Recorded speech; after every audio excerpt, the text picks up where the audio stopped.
Buenas tardes, nosotros somos el grupo C y vamos a presentar el paper The Effect of Unemployment on the Mental Health of Spouses, Evidence from Plant Closures in Germany. Este es un paper del 2013 y su autor es Jan Markus.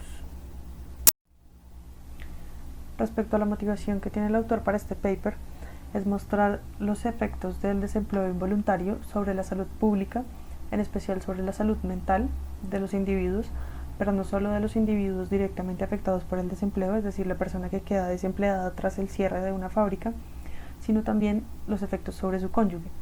En este sentido, el autor afirma que solo teniendo en cuenta este efecto spillover sobre el cónyuge, se va a tener presente cuáles son los efectos reales del desempleo sobre una población.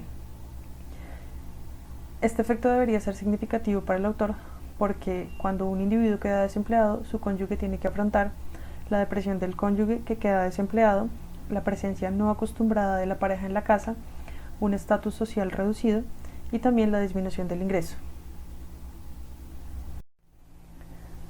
Dentro de las características propias de este estudio que lo diferencian de estudios previos está que el autor diferencia desempleo de cese de trabajar. Para el autor no es lo mismo que una persona pierda su trabajo por diversos motivos, por cierre de la fábrica, por despido, a que una persona se autoperciba como desempleado. Esto porque la persona pudo haber estado buscando esa situación de desempleo por diversas razones y por lo tanto puede no creer que el desempleo es una situación no deseada para su vida. Entonces él encuentra que muchos de los estudios previos sobre el tema no diferenciaban estas dos cosas y esto podía ser que se subestimara el efecto del desempleo sobre la salud mental de las personas. Otro de los aspectos es que el choque externo que el autor considera en este caso es el cierre de fábricas y afirma que cualquier otro motivo por el cual se genera el desempleo sería causal de endogeneidad dentro del estudio para medir la salud mental. Esto porque si se considera, por ejemplo, el despido como la causal del desempleo, puede suceder que el empleado, por ejemplo, sea una persona poco dedicada tanto en su trabajo como en otros aspectos de su vida y esto afecte directamente su salud mental y en gracia a esto es que la persona sea despedida. Entonces no se podría allí ver los efectos del desempleo sobre la salud mental de la persona o también que al interior de la pareja existan problemas previos que vayan en detrimento de la salud mental de los dos miembros de la pareja y esto haga pues que la persona presente como rendimientos deficientes en el trabajo y sea despedido. Por tal razón, el autor solo considera el cierre de fábricas como su choque externo, es lo que le permite aleatorizar un poco las muestras.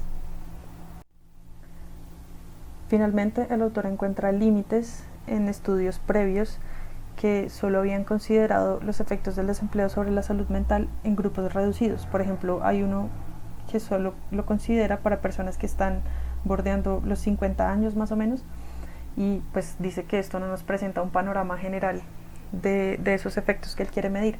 Por lo tanto, el autor aborda individuos entre los 18 y los 62 años, que pues es la edad en que está la población económicamente activa en Alemania.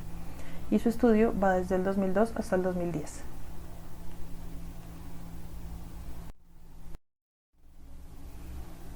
Respecto a la estrategia de estimación que tiene el autor, es una estrategia que lleva a cabo en dos partes. Entonces, en primer lugar, hace un matching entre los tratados y los no tratados para construir los dos grupos y garantizar comparabilidad entre estos dos.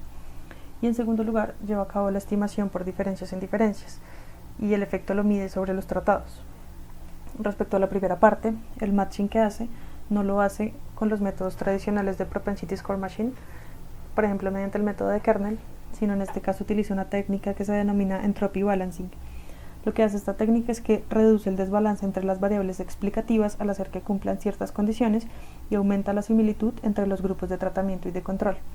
Es decir, con técnicas tradicionales de PSM, lo que sucede es que las diferentes variables explicativas que se toman en cuenta pueden tener diferentes distancias entre los grupos de tratamiento y de control. Entonces puede que unas hagan un mejor matching que otras, mientras que al utilizar la técnica de Entropy Balancing se le puede pedir al procedimiento que todas estas variables explicativas tengan ciertas características. En este caso lo que el autor hace es lograr que para los grupos de tratamiento y de control todas estas variables tengan la misma media y la misma varianza. Esto garantiza más o menos que haya la misma distancia entre los grupos de tratamiento y de control para todas las variables, y pues lo que hace es hacer mucho más comparables los dos grupos, aumentar la similitud entre estos dos y reducir el sesgo. Finalmente lleva a cabo la estimación por diferencias en diferencias y pues tiene en cuenta los efectos fijos de los inobservables.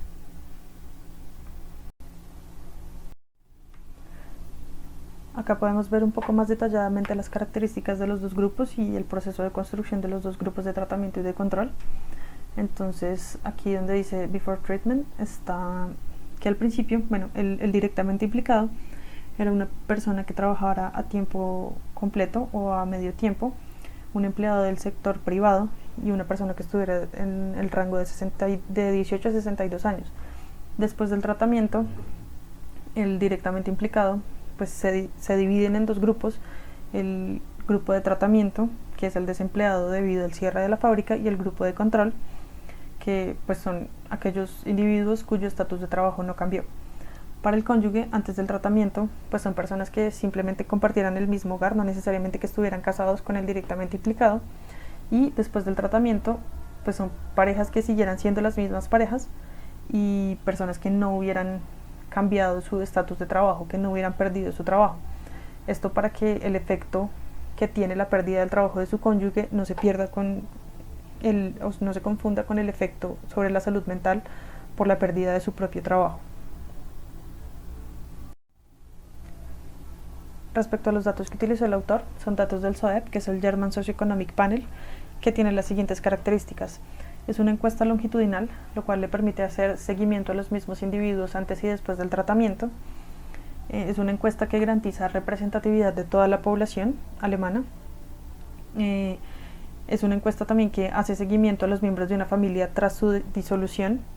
Y pues bueno, es una encuesta que presenta gran cantidad de información a nivel de individuo, incluyendo varias características psicológicas como la percepción y la autopercepción que tiene el individuo en varios ámbitos.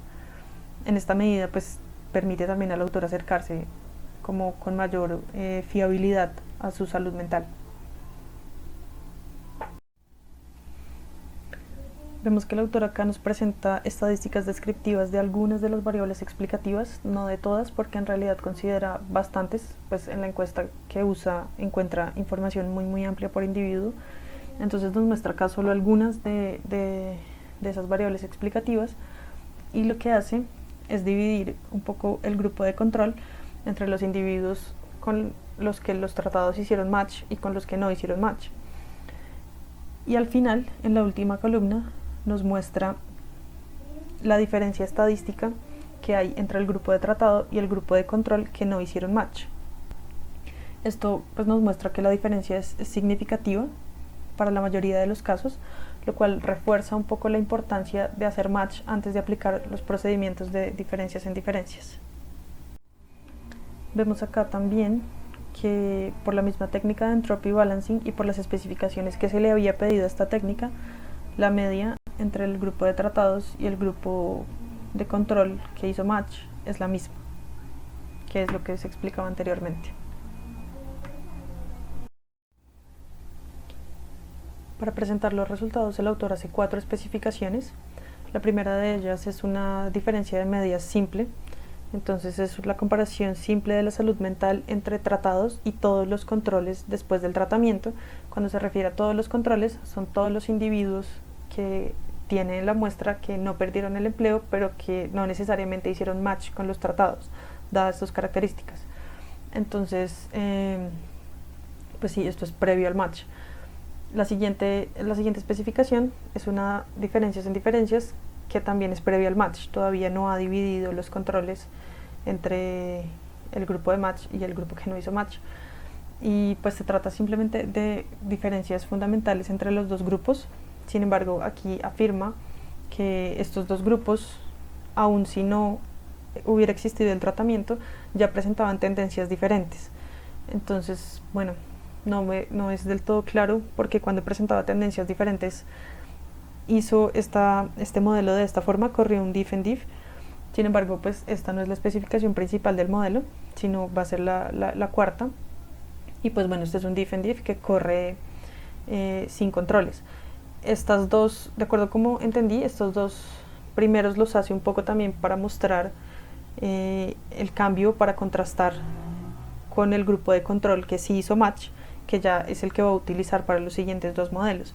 Entonces el siguiente son no tratados con matching sin controles. Entonces, bueno, y el grupo de control, como dije, son los que hicieron match, y pues lo que hace esto es como garantizar efectivamente mayor comparabilidad entre los grupos. Y para el siguiente, que es la regresión principal que corre, pues al anterior simplemente le agrega los controles.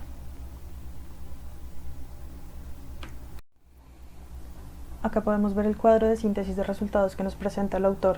Entonces acá están las 4 especificaciones de las que hablamos anteriormente, y vamos a ver por un momento acá la cuarta, la especificación principal, donde encuentra que el efecto del desempleo sobre el directamente implicado, es decir, la persona que queda en desempleo, es de menos 2.68 puntos, mientras que sobre el cónyuge es de menos 1.81 puntos. Podemos ver también acá que respecto a la especificación de diferencias en diferencias con controles sin match, los resultados cambian bastante. Es decir, acá el efecto del desempleo sobre la salud mental del directamente implicado y de su cónyuge se estaba viendo subestimado. Al hacer el match, al comparar los individuos más comparables, pues ya se puede ver como un efecto no solo mayor, sino también más significativo en términos estadísticos.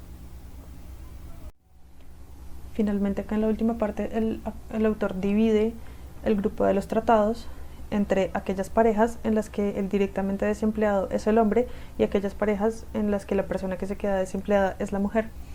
Y aquí pues es bastante interesante porque respecto al efecto, digamos, sin diferenciar el grupo de los tratados, cuando el hombre es el directamente desempleado, el directamente implicado, el efecto es mucho mayor. O sea, tiene un mayor efecto negativo sobre la salud mental, y también lo tiene para la mujer. Mientras que cuando la mujer es la que queda desempleada, pues no, es menor el efecto propio, o sea, de la salud mental propia, y también del cónyuge. Es menor. Y bueno, ¿cuáles son las principales conclusiones a las que llega el artículo? Tras un año de desempleo por cierre en la fábrica, el directo afectado experimenta una reducción de su salud mental en 27% de desviación estándar y su cónyuge del 18%. La reducción mental de la salud del cónyuge es mayor cuando el directo afectado es el esposo, y los efectos del desempleo sobre la salud pública se subestiman si no se toma en cuenta el efecto spillover sobre los miembros de una unidad familiar.